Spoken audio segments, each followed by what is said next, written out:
Naomi's hands trembled as she tightened her grip on the steering wheel, her eyes fixed on the mansion glittering in the distance. The same mansion where she'd once been a wife, where her laughter once filled the halls now echoing with someone else's voice. She inhaled deeply, forcing the lump in her throat down. Tonight wasn't for tears.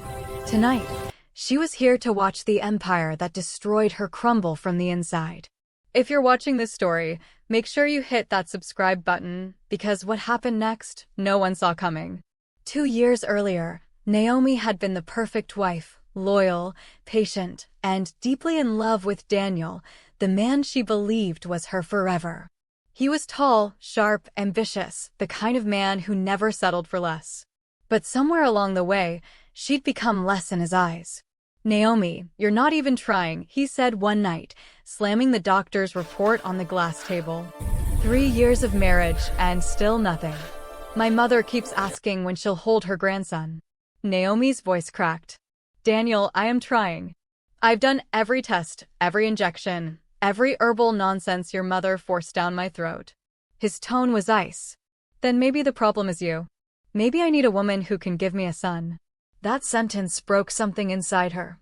She'd always known the pressure was there, his mother's constant whispers, the way relatives glanced at her belly like it held the family's legacy hostage.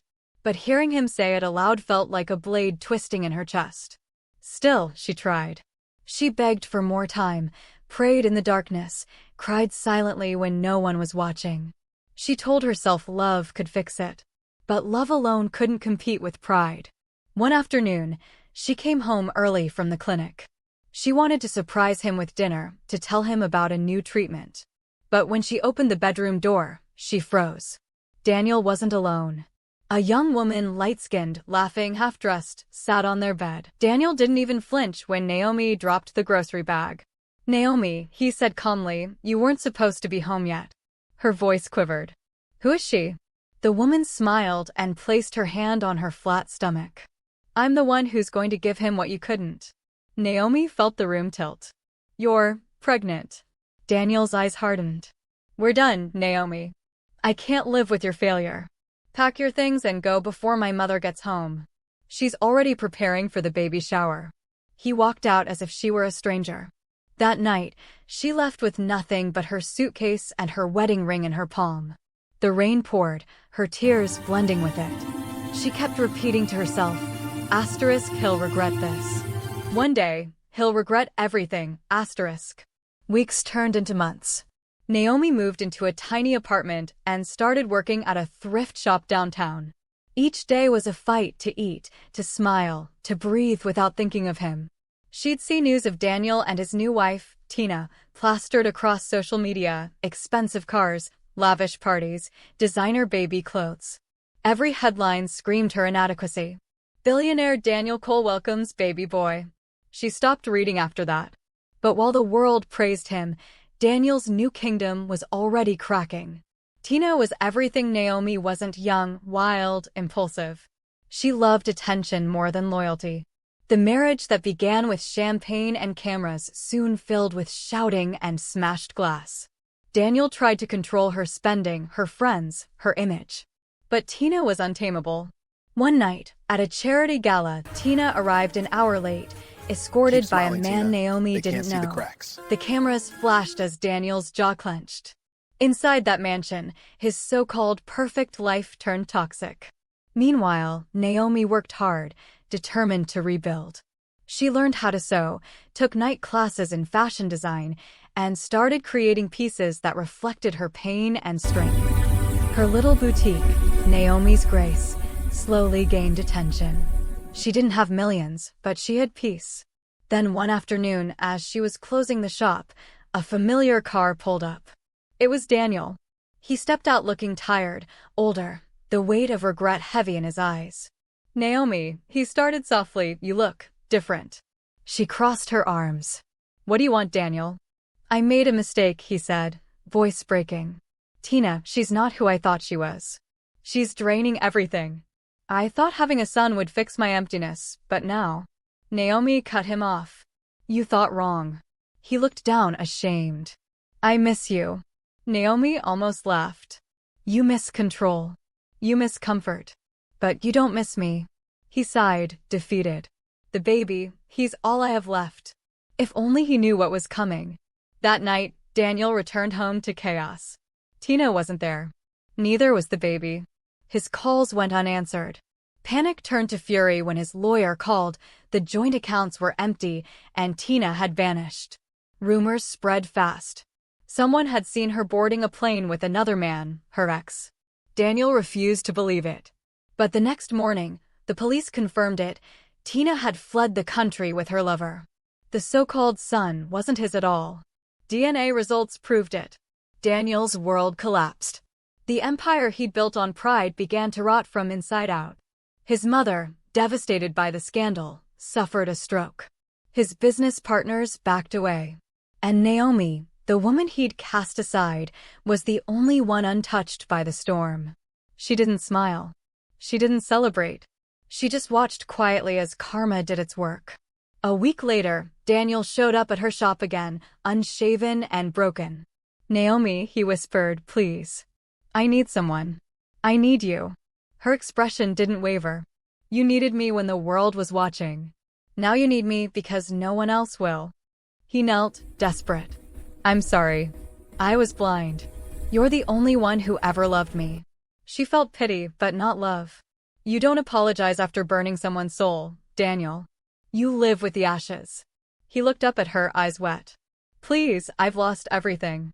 Naomi's tone softened slightly. "Maybe losing everything was the only way you'd learn what truly mattered."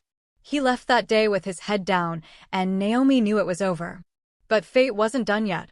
Because what Daniel thought was the end of his punishment was only the beginning.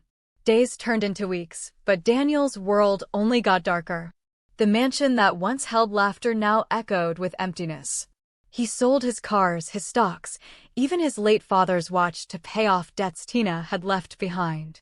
Every newspaper headline mocked him, billionaire betrayed by mistress, baby not his. He tried to hide, but karma has a way of finding you even in silence. Meanwhile, Naomi's boutique began to flourish. Her designs, bold, colorful, unapologetic, caught the attention of a local celebrity who wore one of her dresses on live TV. Overnight, orders flooded in. Her little shop became a symbol of strength and rebirth. But success didn't erase the scars. Some nights, Naomi still dreamt of that rainy evening when Daniel threw her out. She'd wake up drenched in sweat, her heart pounding, and remind herself, "You're free now. You survived." One morning, as she arranged fabrics, a woman walked in, Daniel's mother. Naomi froze. The older woman looked frail, guilt etched across her face. "Naomi, I know I have no right to stand here." Naomi didn't speak. "I was cruel to you," the woman continued, trembling. "I let pride poison my love for my son. I pushed him to leave you, and now I've lost everything. I'm sorry, child." Naomi's chest tightened. For a moment, the anger, the years of humiliation, all came rushing back. But what she saw before her wasn't the proud matriarch, it was a mother broken by her own choices. "I forgave you a long time ago," Naomi said quietly. "Not for you, but for me. I couldn't carry hate forever." The woman's eyes welled up. "You have a good heart. God will bless you." When she left, Naomi sat in silence. It was strange how life worked. The same people who once cast her out now sought her peace. That evening, Daniel called again. This time, she didn't ignore it. He asked to meet. Against her better judgment, she agreed, not for reconciliation, but closure. They met at a quiet cafe, far from the city lights. Daniel looked older, his once confident eyes now hollow. "I'm selling the house," he said, stirring his untouched coffee. "Everything reminds me of what I did." Naomi nodded, her expression calm.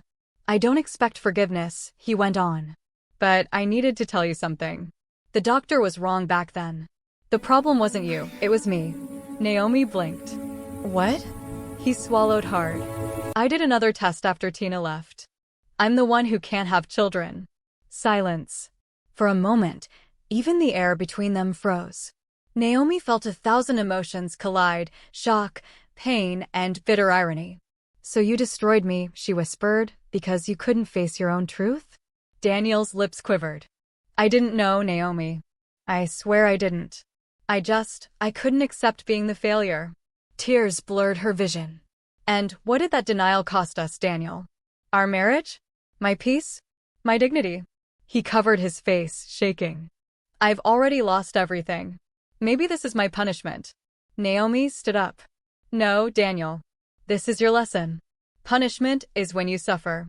Lesson is when you understand why." As she walked out, her heart no longer ached. For the first time, she didn't feel broken. She felt free. Outside, the rain began to fall, soft, cleansing, almost poetic. She tilted her face toward the sky and smiled through the drops. That same night, Naomi went live on her social media for the first time, sharing her journey. Her voice was calm but strong. "I used to think my worth depended on who loved me or what I could give," she said to the camera. "But I learned that sometimes rejection is protection. If someone walks away from you because of what you can't give, let them go. Because what's meant for you won't demand you break yourself to earn it." Thousands of women commented, thanking her for her courage, sharing their own pain. The video went viral within hours. Naomi's story became more than survival, it became hope. A month later, she was invited to speak at a women's empowerment conference. As she stood on stage, lights gleaming, hundreds of faces looked up at her. She took a deep breath.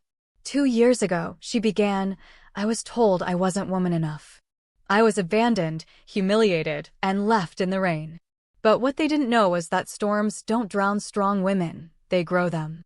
And today, I stand not as a victim, but as proof that no one can define your worth but you." The room erupted in applause. Among the crowd, Daniel watched from the back. He didn't approach her afterward. He simply smiled sadly, realizing she'd become everything he once thought she couldn't be. Naomi's fashion line expanded internationally. Her designs now carried a small embroidered symbol, a phoenix rising from fire. Each dress was more than fabric, it was a story of rebirth. Months later, as she walked down the runway of her first major fashion show, flashbulbs lighting up the room, she paused at the end, smiled, and whispered under her breath, "This is what grace looks like." Her assistant handed her a note backstage. It was from Daniel, short and sincere. "Thank you for teaching me that love without respect is nothing. I hope you keep soaring. D." She folded it, tucked it into her purse, and smiled faintly. When the lights dimmed and the crowd faded, Naomi walked outside, the city lights dancing across her face. She looked up at the night sky, no longer the woman begging to be seen, but the woman who finally saw herself. Don't forget to like this video, comment your thoughts, and subscribe for more inspiring stories, the narrator's voice would say if this were your screen right now. Because sometimes, the people who break us are just the reason we learn how strong we really are. And as the outro music swells, Naomi's silhouette fades into the city skyline, a living reminder that karma isn't always cruel. Sometimes, it's the most poetic justice of all.